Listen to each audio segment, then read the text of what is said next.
샬롬. 오늘 말씀은 모든 사람들에게 해당되는 얘기일 겁니다. 칭찬받는 아내 그리고 여인에 대한 얘기를 하기를 원합니다. 주제가 이렇게 되면 우리 형제들은 나하고는 상관이 없는가 보다.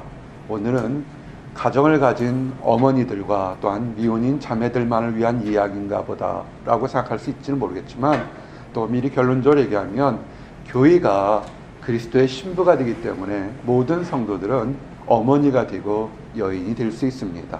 그래서 직접적으로 아주 구체적으로 가정을 가지신 분, 자녀를 양육하신 분, 또한 지금 미래의 가정을 준비하는 여인들에게도 해당되지만 모든 교회 성도들에게도 이 얘기가 되기를 원합니다. 그래서 여러분들이 나도 하나님 앞에 또한 사람들 앞에 칭찬과 인정받는 여인으로 아내로 되기를 위한 것을 소망합니다. 그러면 어떻게 될까? 크게 두 가지 중에서 첫 번째, 오늘 본문에서는 현숙한 여인이라고 얘기를 합니다.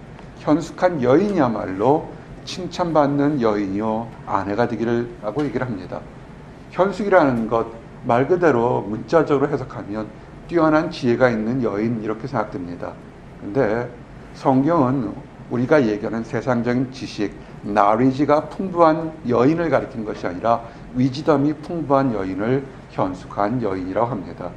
그래서 그 현숙한 여인이 어떤 여인인지, 그리고 그렇게 되기를 소망하면서 함께 말씀 증거합니다. 이 현숙한 여인을 보게 되면 오늘 있을 때 많은 여인들 중에서 정말 뛰어나다 하고 칭찬받는데, 그 현숙한 여인의 그 정의가 뭐냐면 믿음으로 사는 여인입니다. 31장 30절 보니까 고운 것도 거짓되고 아름다운 것도 헛되나 오직 여호와를 경외하는 여자는 칭찬을 받을 것이라. 아멘. 여러분들을 위해서 주보 뒷면에 요약을 좀 이렇게 해놨습니다. 주보 뒷면 같이 보시면서 말씀 들으시면 좋을 것 같습니다. 많은 사람들, 특별히 현대를 사는 사람들이 하나 실수하는 것이, 외모가 아름다운 사람들이 사람들의 관심을 받고 칭찬과 인정을 받을 거라고 생각합니다. 미혼일 때야 또 자기 자신을 가꾸는 것도 하나의 덕목이니까 이쁘고 아름답게 가꾸고, 또한 그래서 좋은 형제자매를 만나는 것도 좋을 거라 봅니다. 그것은 중요합니다. 그러나 절대적으로 중요한 것은 외모가 아니라 마음의 덕목이고, 마음의 심떡보다 더 중요한 것은 그 사람이 어떤 외모를 가진 것이 아니라 하나님을 경외하는 그런 믿음 있는 여인이 가장 중요한 것입니다. 성경은 수없이 많은 뛰어난 미인들도 있었고 지혜를 가진 여인들도 성경에 언급되고 있습니다. 근데 성경에서 가장 칭찬받는 여인, 하나님이 사랑하는 여인은 어떤 여인이냐면 믿음을 가진 여인입니다. 이 세상 살아갈 때 사람들의 말 한마디에 웃고 울지 마시기 바랍니다. 그 사람들은 마치 갈대처럼 왔다가 사라지는 그런 많은 허튼 소리일 수가 많습니다. 외모 너무 따지지 마시기 바랍니다. 우리 안에 하나님을 향한 진정한 믿음이 있기를 원합니다. 의인, 올바른 사람이 뭘로 사시는 줄 아십니까? 재산이나 권력이나 어떤 명예로 사는 것이 아니라 의인은 믿음으로 사는 것이 의인의 정의가 됩니다. 믿음으로 살 때 기쁨과 영광과 존귀한 것이 있습니다. 그렇게 믿음, 사실은 보잘것 없는 것 같지만, 다들 가진 것 같지만, 그 믿음 있는 여인의 가치가 이 세상에 진주보다 귀한 여인이라는 것이 성경은 얘기하고 있습니다. 누가 현숙한 여인을 찾아 얻겠느냐? 그의 값은 진주보다 더하니라. 아멘. 사실 형제들이 좀 많이 있었으면 했습니다. 형제들이 아내를 얻으려고 할 때 자매들의 외모를 너무 치중하는 것을 많이 보게 됩니다. 현대적인 하나의 상황일 것 같습니다. 그러나 진정한 아름다운 여인, 현숙한 여인, 칭찬받는 여인은 정말 믿음을 가진 여인이고, 그런 여인은 이 세상의 어떤 보석보다 귀한 것이 인류 역사상 증거되는 얘기인 것입니다. 많은 사람들은 여자친구를 얻는 거나 아내를 얻는 것이 수없이 많은 지구상의 인구의 절반이 여자니까 오다 가다 만날 거라고 생각합니다. 아닙니다. 아내를 얻는 것은 하나님의 특별한 축복인 것입니다. 자매들은 당당하십시오. 여러분들은 축복을 받은 이미 존재이기 때문에 여러분을 데려갈 사람은 허튼 사람이 아니라 축복을 받은 사람만이 아내를 얻을 수 있습니다. 잠언 18장 22절에 아내를 얻는 자는 복을 얻고 여호와께 은총을 받는 자니라. 아멘. 사실 형제들이요, 기도를 많이 하셔야 돼요. 우리 미혼인 자매들은 그 형제가 기도하는 형제인지를 지켜보십시오. 월급의 자릿수가 6, 7자리가 아니고 키가 이만큼이 아니고 능력이 많은 것이 아니라 하나님께 은혜를 달라고 기도하는 사람, 간구한 사람, 기도의 응답이 아내를 얻는 것입니다. 좀 더 구체적으로 성경은 아주 이렇게 얘기합니다. 하나님의 말씀으로 집과 재물은 조상에게서 상속하거니와 슬기로운 아내는 여호와께로 말미암느니라. 아멘. 그냥 외모나 마음이 못된 여자들은 오다 가다 만날 수 있을지 모르겠지만 정말 아내를 얻는 것, 믿음이 있는 현숙한 슬기로운 아내를 얻는 것은 전적으로 하나님의 선물이 되는 것입니다. 결혼에 대해서 고민하지 마십시오. 자매들은 하나님 앞에서 내가 하나님께 은혜를 받아서 현숙하고 슬기로운 자매가 되게 해달라고 이렇게 기도하시면 됩니다. 그러면 준비되면 응답받을 수 있는 형제가 여러분을 아내로 데려갈 것입니다. 이미 가정을 가지신 분들, 여러분은 축복입니다. 큰 집에 사는 거, 좋은 차를 굴리는 거, 세상에 이름을 얻는 거, 그것이 행복이 아닙니다. 가정을 이루도록 하나님께 주신 것 자체가 그것처럼 하나님의 은총을 받는 것이 없습니다. 잠언은 외모지향적에 외모만을 따져서 마음이 혹한 청년들에게 그것은 유혹이고 타락이라고 정확히 얘기합니다. 잠언 6장 24절 25절에 이것이 너를 지켜 악한 여인에게 이방 여인의 혀로 호리는 말에 빠지지 않게 하리라.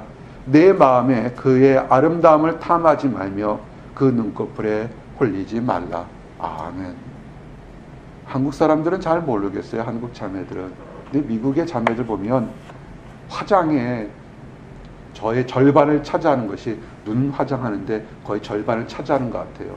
동서양의 화장법이 다른 것 같은데 그 얘기를 보고 들을 때마다 또한 한 교수는 이 말씀이 같이 떠올라서 쓴 웃음을 질 때가 많습니다.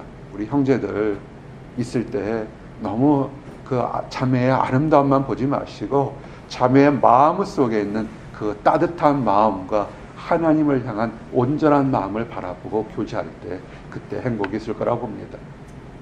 여기에 현숙한 여인, 하나님을 믿는 여인이고 또 하나가 뭐냐면 모성애가 강한 여인, 자식을 위해서라면 부끄러움도 감히 감당할 수 있는 그런 여인이 하나님께서 칭찬받는 여인입니다. 딸이 귀신 들린 딸이 있었습니다. 참 근데 이렇게 보면 이 어머니는 굉장히 영적으로 분별력이 있었던 것 같습니다. 어떤 사람이 정신적인 질환을 앓고 있었을 때 이것이 육체적으로는 정신적인 질환인지 아니면 귀신 들린 건지 현대의학으로도 구별하기가 참 어렵습니다. 많은 목회를 하면서 가장 상처를 받게 하고 목회자를 힘들게 하는 게 뭐냐면 정신적인 질환을 가진 사람과 귀신 들린 사람이 교회에 들어왔을 때 이해하기를 참 어렵다는 것입니다. 정신적으로 문제가 있으니까 병원 치료를 받으십시오. 그러면 어느 정도 수용할지 모르겠지만 영적으로 문제가 있어서 귀신 들렸으니까 그 치료 받으십시오 라고 얘기하면 아마 길길이 뜰 겁니다.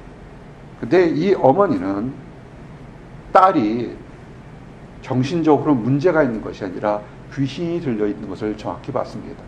귀신이 들렸으면 의사들이 치료할 수 없기 때문에 그가 생각하기에는 이방 여인이지만 예수님을 찾아가면 모든 귀신을 쫓아내는 하나님의 아들이기 때문에 고쳐줄 거라고 얘기했습니다.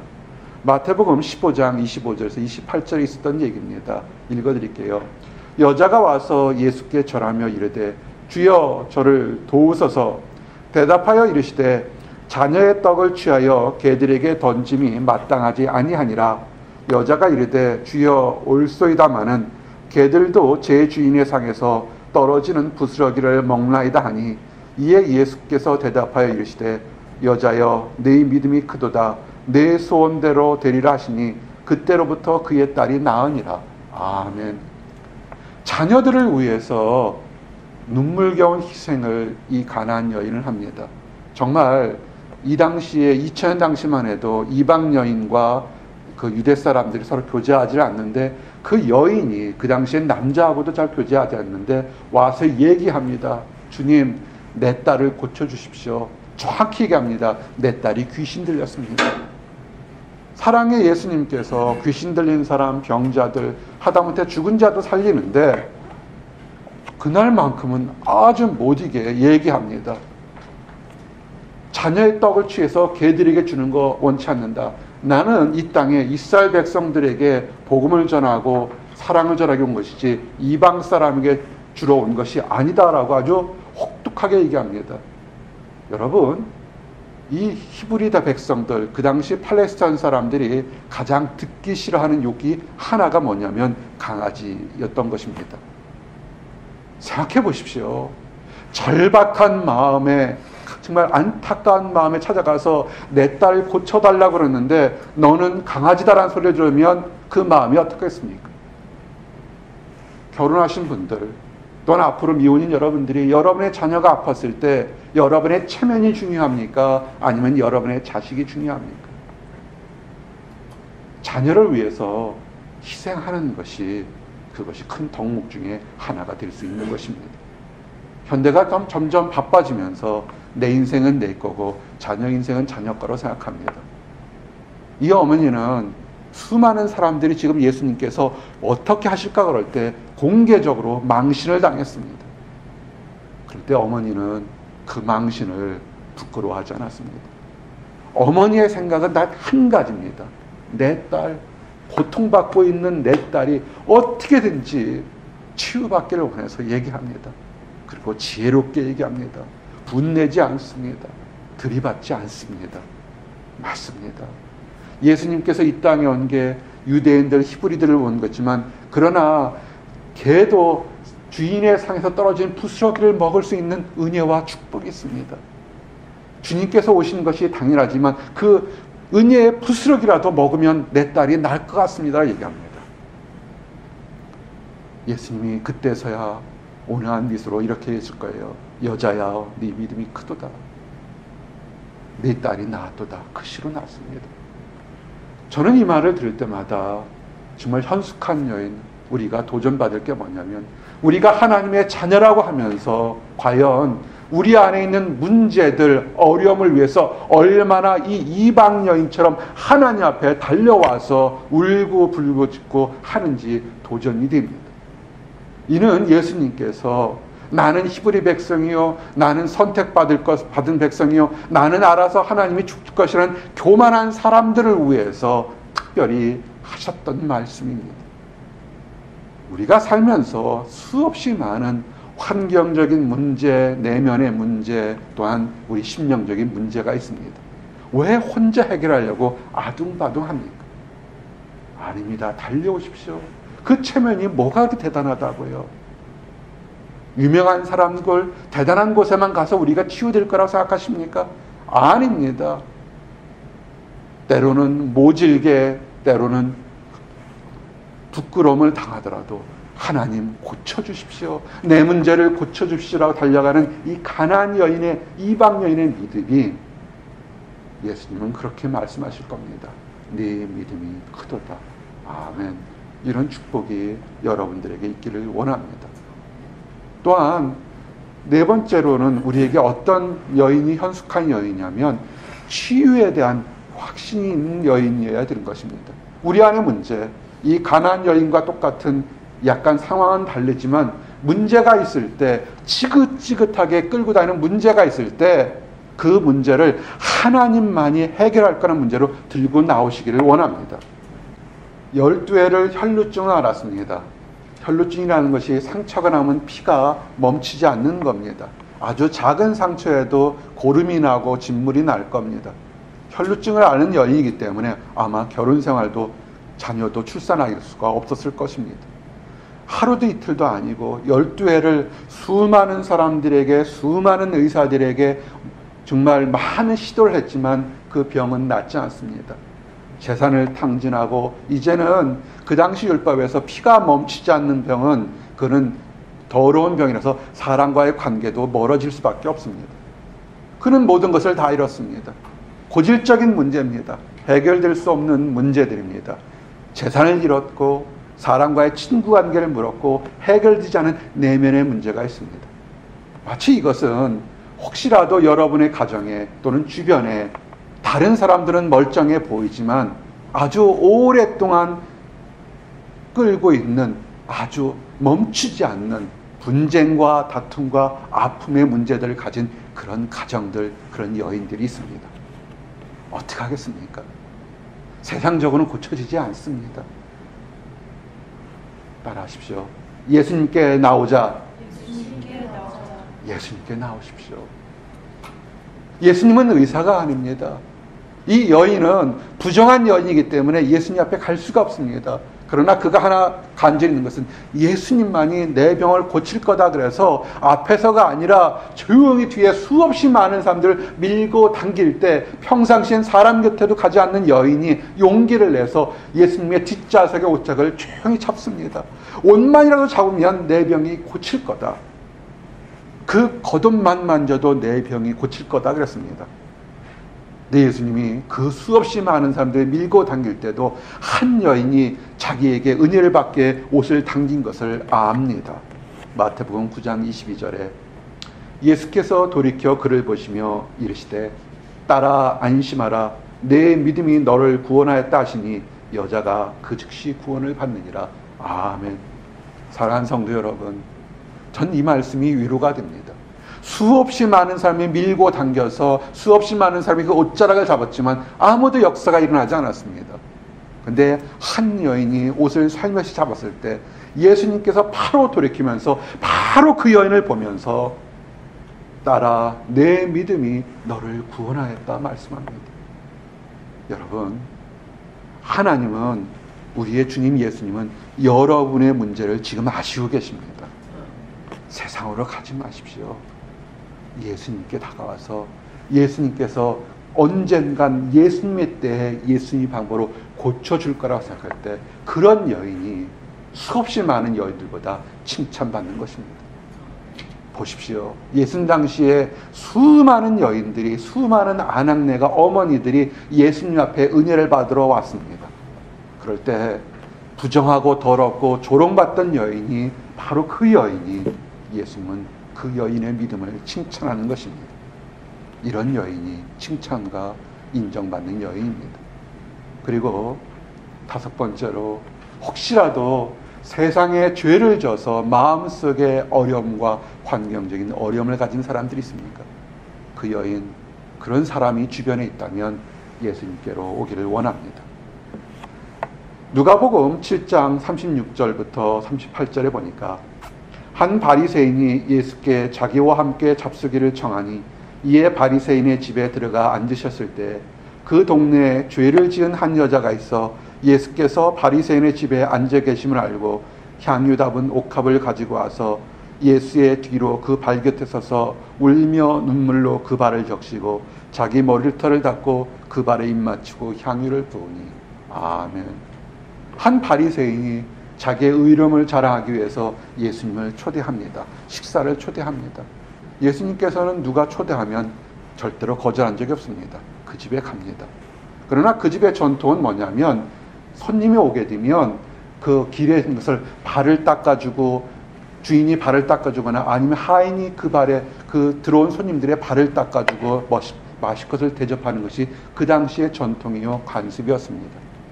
그러나 이 바리새인은 자기 자신의 옳은 것을 보기 위해서 그 예수님을 사람들에게 보이기 위해서 초대했지만 예수님을 제대로 대접하지 않았습니다. 그런데 그 동네에서 어떤 범죄인지 모르겠지만 범죄가 지고 심각한 범죄가 지어서 많은 사람들이 조롱하고 책망하고 왕따시키는 한 여인이 있었습니다. 살다 보면 부지불식간에 우리는 실수할 때도 있고 범죄할 때도 있고 넘어질 때가 있습니다. 크냐 작으냐 문제지, 들켰냐 안 들켰냐 문제지, 사람들에게는 다 그런 실수들이 있을 수가 있는 것입니다. 근데 이 여인은 문제가 뭐냐면 그 실수가 들켰습니다. 동네란 작은 곳에서 완전히 소문이 나서 차라리 죽는 것만 못한 아주 심각한 처참한 형태가 됐습니다. 자기들도 잘못이 있으면서도 그 여인을 책망하는 그런 이율 배반적인 곳에서 그 여인이 있었습니다. 사람들이 싫었겠죠. 그런데 이 여인에게 예수님이 바리새인 집에서 식사를 한다는 소식을 들었습니다. 그 여인이 그런 여인들, 힘들고 어렵고 천대받고 조롱받은 여인들에게 마지막 일반적인 생각이 뭐냐면 재산입니다. 너희들이 다 나를 무시하니까 나는 내가 먹고 살 것은 재산만이라도 지켜야 될 거라고 생각하는데, 그 가장 귀하게 지켰던 재산이었던 향유를 들고 예수님의 머리에 붓습니다.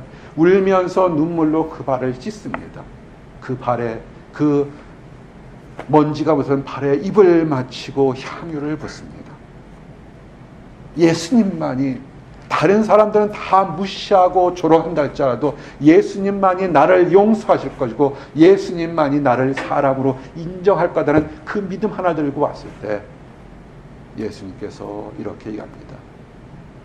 여자에게 이르시되 내 믿음이 너를 구원하였으니 평안히 가라. 아멘.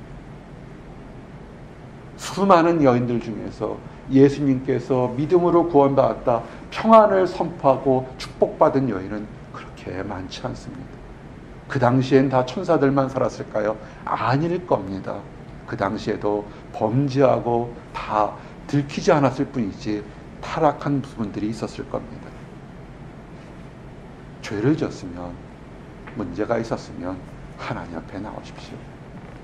법률적인 죄뿐만 아니라 다른 사람을 미워하고 시기하는 범죄도 똑같이 동일한 범죄인 것을 아셔야 합니다. 성경에는 나아가 너는 바보야 라는 그런 말 한마디 자체도 지옥불에 떨어질 만큼 심각한 벌이라고 얘기를 합니다. 근데 사람들은 얘기하죠. 내가 지은 범죄에 들키지만 않으면 숨어서 먹은 떡이 더 맛있다고 얘기들 합니다.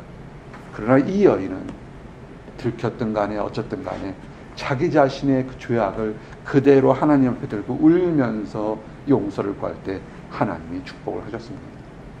이런 여인을 현숙한 여인이라고 합니다. 그리고 마지막으로 자녀를 출산한 여인이 현숙한 여인입니다. 디모데전서 2장 15절 그러나 여자들이 만일 정숙함으로써 믿음과 사랑과 거룩함에 거하면 그의 해산함으로 구원을 얻으리라. 아멘. 창세로부터 내려왔던 아담과 하와가 지었던 그 죄의 구원이 어디냐면 자녀를 출산하는 것입니다. 정절함으로 정숙함으로 출산하는 것입니다. 이렇게 얘기하게 되면 많은 또 도전을 갖는 사람들이 있습니다. 현대는 결혼을 하고서도 자녀를 안 낳는 그런 추세입니다. 또는 현대는 결혼을 하지만 전혀 자녀에 대한 생각이 없는 사람들도 있습니다. 또 어떤 경우에는 결혼 생활이 오래 하지만 자녀를 갖지 못한 사람들이 있습니다. 그러면 자녀를 출산하지 않은 모든 어머니들이나 기혼 가정은 저주받은 것입니까? 라고 질문할 수 있는 것입니다. 이 얘기는 육체적으로 자녀만을 낳는 것은 원하는 것은 아닙니다. 자녀가 낳으셔야 돼요. 자녀들을 낳으십시오. 1명이든 2명이든 3명이든 하나님이 주시면 낳으십시오. 왜냐하면 보라, 자식들은 여호와의 기업이요 태의 열매는 그의 상급이로다. 젊은 자의 자식은 장사의 숫중의 화살 같으니 이것이 그의 화살통에 가득한 자는 복되도다. 아멘. 시편 127편 3절에서 5절입니다. 자녀가 많은 것이 마치 활을 쏘는 장수의 전통 화살처럼 화살이 많아야 적을 이길 수 있다. 자녀들이 많으면 적들을 대항할 수 있다는 얘기입니다. 여기까지만 얘기 드리면 육체적인 자녀라고 생각합니다. 그러나 성경은 육체적인 자녀도 축복이지만 또 하나 영적인 자녀도 함께 얻으라고 얘기를 하는 것입니다. 이르시되 내가 주의 이름을 내 형제에게 선포하고 내가 주를 교회 중에 찬송하리라 하셨으며 또다시 내가 그를 의지하리라 하시고 또 다시 볼지어다 나와 및 하나님께서 내게 주신 자녀라 하셨으니 아멘. 영적인 자녀도 자녀라는 것입니다. 히브리서 2장 12절 13절입니다. 자, 이 말을 나와 여러분들에게 도전을 하기를 원합니다. 자녀들을 출산하셨으니까 축복합니다. 여러분은 복되신 그런 어머니입니다. 그러나 만약에 자녀도 출산한 적이 없고 영적으로 전도해서 사람들을 하나님께 인도한 적이 없다면 우리는 활은 가지고 있지만 활을 쏠 수 있는 화살은 없는 그런 안타까움이 있는 것입니다. 아무리 성경에 대한 지식이 많고 아무리 교회에 열심히 출석한다 할지라도 자녀가 없다면 그것은 문제가 되는 얘기가 된 것입니다. 자녀가 많은 여인, 이 여인이 현숙한 여인입니다. 많이 나세요. 우리 미혼인 자매들 날 수 있으면 많이 나십시오. 이것이 현숙한 여인인데 우리 처음 얘기한 것처럼 그럼 자매들만 성별적으로 여성들만 얘기하는 것이 아니라 그 처음 얘기한 것처럼 교회는 그리스도의 신부인 것입니다. 이 교회가 그리스도의 신부라는 표현이 나오는 것이 이사야서 62장 1절에 4절 말씀을 통해서 보게 되면 교회가 그리스도의 신부, 하나님의 신부라는 것이 뚜렷하게 증거됩니다. 여러분들에게 이사야서 62장 1절 4절 말씀을 증거하겠습니다. 나는 시온의 의가 빛같이 예루살렘의 구원이 횃불같이 나타나도록 시온을 위하여 잠잠하지 아니하며 예루살렘을 위하여 쉬지 아니할 것인즉 이방 나라들이 네 공의를 무당이 다 내 영광을 볼 것이요 너는 여호와의 입으로 정하실 새 이름으로 일컬음이 될 것이며 너는 또 여호와의 손이 아름다운 관 네 하나님의 손의 왕관이 될 것이라.